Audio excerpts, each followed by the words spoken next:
Conventional control panels have different levels of access and the option to reset faults. In this video, we explain how to do it.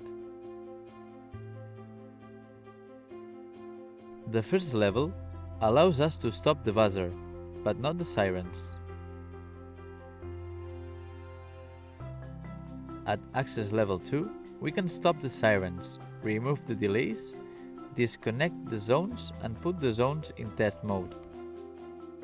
In order to activate it, we select the buttons in this order: zone selection, reset, zone selection and reset again.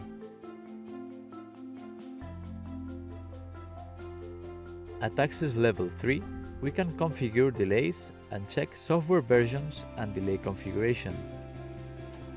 With access level 2 active, press the test mode, disconnection, test mode and disconnection buttons again. At this time, the keyboard access LED will flash. If we have faults already solved, we can rearm the control panel so that it stops indicating them.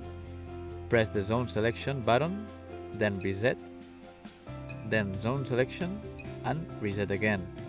By keeping the reset button pressed, we can reset the control panel. It is important not to press it just once, because otherwise it will do a light test and not a reset.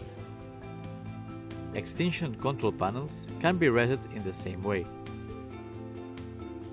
To activate it, select the zone selection button, then reset, zone selection and reset again. Keeping the reset button pressed for several seconds allows us to rearm the control panel. From COFEM, we thank you for your visit to this video.